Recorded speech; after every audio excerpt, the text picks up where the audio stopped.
ಕರ್ನಾಟಕದಲ್ಲಿ ಸರ್ಕಾರಿ ನೌಕರರು ಇವತ್ತಿನ ದಿವಸ ಆರ್ಥಿಕ ದುಸ್ಥಿತಿಯಲ್ಲಿ ಬದುಕನ್ನು ಸಾಗಿಸುವಂಥ ಪರಿಸ್ಥಿತಿ ಎದುರಾಗಿದೆ. ಕೇಂದ್ರ ಮತ್ತು ರಾಜ್ಯ ಸರ್ಕಾರದ ನೌಕರರ ಒಂದು ವೇತನ ವ್ಯತ್ಯಾಸವನ್ನು ನೋಡಿ ಅಥವಾ ಡಿ ಎ ವ್ಯತ್ಯಾಸವನ್ನು ನೋಡಿ, ಕೇಂದ್ರ ಸರ್ಕಾರ 8% ಡಿ ಎ ಕೊಟ್ಟರೆ ನಮ್ಮ ರಾಜ್ಯ ಸರ್ಕಾರ ನಮಗೆ 5% ಕೊಡುತ್ತೆ. ಏನು ಅವನು ಭಿಕ್ಷೆ ಬಿಡು ಬದುಕಬೇಕಾ? ಒಂದು ಕಡೆಗೆ ಸರ್ಕಾರಿ ನೌಕರರ ಸೇವಾ ನಿಯಮಾವಳಿಗಳು ಬರ್ತವೆ, ಮತ್ತೊಂದು ಕಡೆಗೆ ಸಂವಿಧಾನಬದ್ಧವಾಗಿರುವಂಥ ಅನುಚ್ಛೇದ 226ನಲ್ಲಿ ಬರುವಂಥ ವಿಷಯಗಳನ್ನು ಸಂವಹನ ಮಾಡಿದಾಗ ಸರ್ಕಾರಿ ನೌಕರರಿಗೆ ಯಾವುದೇ ರೀತಿಯಲ್ಲೂ ಕೂಡ ಮಾನಸಿಕ ಹಿಂಸೆ ಆಗಬಾರ್ದು ಆ ಬದುಕು. ಆವಾಗ ಸರ್ಕಾರದ ವ್ಯವಸ್ಥೆಯಲ್ಲಿರುವಂಥ ಸೇವೆಗಳನ್ನು ಶ್ರೀಸಾಮಾನ್ಯರಿಗೆ ಸರಳವಾಗಿ ಪೂರೈಕೆ ಮಾಡೋದಕ್ಕೆ ಸಾಧ್ಯವಾಗುತ್ತೆ ಅನ್ನುವಂಥದ್ದು ಅಂತರ್ಸಂವಹನದ ಮಾತಾಗಿದೆ.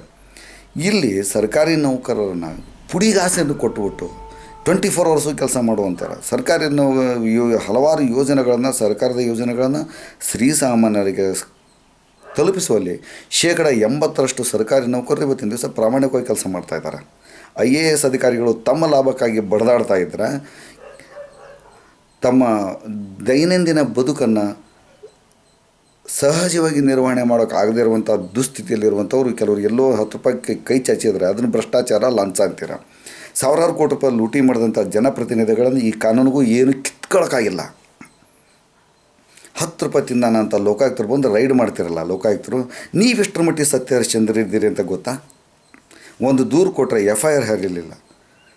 ನನ್ನ ಮನೆಯದೇ ಒಂದು ಪ್ರಕರಣಕ್ಕೆ ಸಂಬಂಧಪಟ್ಟ ಹಾಗೆ ಗೂಂಡಾಗಳು, ನಮ್ಮ ರೌಡಿಗಳು ನಮ್ಮ ಮನೆ ತನಕ ನಮ್ಮ ಹಿರಿಯ 80 ವರ್ಷದ ಹಿರಿಯರ ಜೊತೆಗೆ ಅನುಚಿತವಾಗಿ ಮತ್ತು ಜೀವ ಬೆದರಿಕೆ ಹಾಕಿದಂಥ ಒಂದು ಪ್ರಕರಣವನ್ನು ನಾನು ಕೊಟ್ಟರೆ ಮಾಡಿದ್ದೇನು?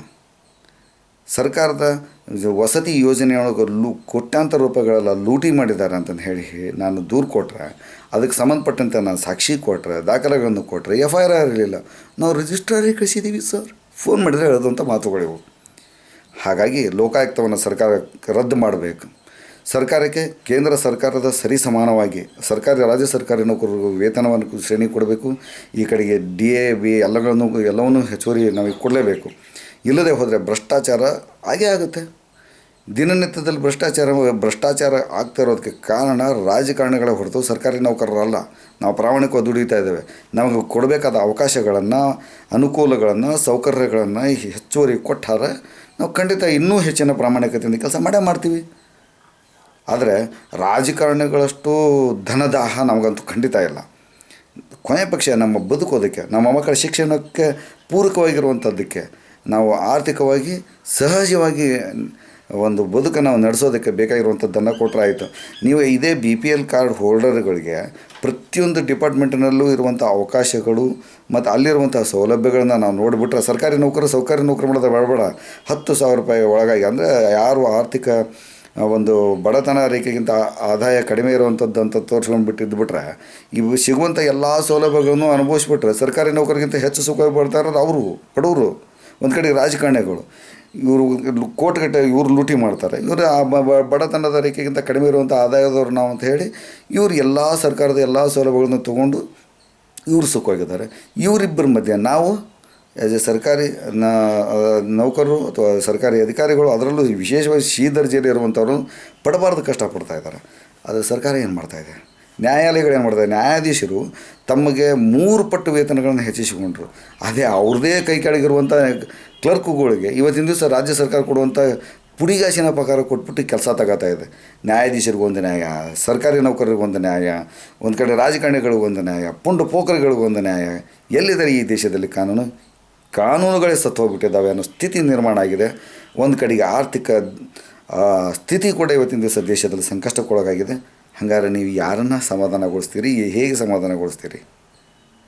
ಮೊದಲು ಕರ್ನಾಟಕ ರಾಜ್ಯ ಸರ್ಕಾರ ತನ್ನ ಸರ್ಕಾರಿ ನೌಕರರಿಗೆ ಕೇಂದ್ರ ಸರಿಸಮಾನವಾಗಿರುವಂಥ ವೇತನ ಶ್ರೇಣಿಯನ್ನು ನಿರ್ಮಾಣ ಮಾಡಬೇಕು.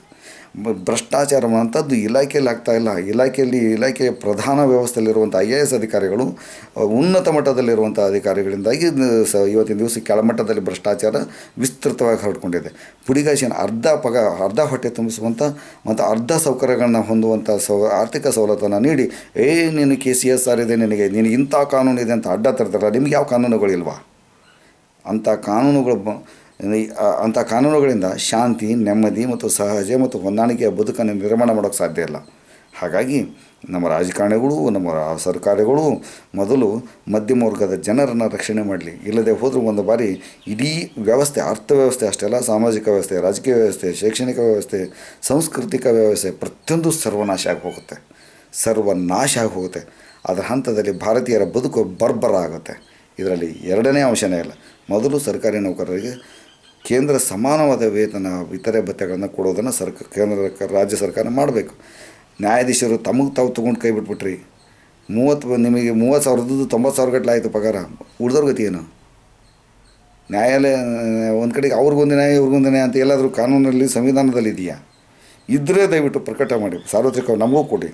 ನಾನು ಇದನ್ನು ಕೇಳ್ತಾ ಇರೋದು ಸರ್ಕಾರಿ ನೌಕರರ ಸಾಮೂಹಿಕ ಹಿತಾಸಕ್ತಿಗಾಗಿ ಮತ್ತು ಸಾಮಾಜಿಕ ಹಿತಾಸಕ್ತಿಗಾಗಿ ಮತ್ತು ಸಾರ್ವಜನಿಕ ಹಿತಾಸಕ್ತಿಗಾಗಿ, ದೇಶದ ಹಿತಾಸಕ್ತಿಗಾಗಿ ಕೇಳ್ಕೊತಾ ಇದ್ದೇನೆ, ಈ ಮನವಿ ಮಾಡ್ಕೋತಾ ಇದ್ದೇನೆ.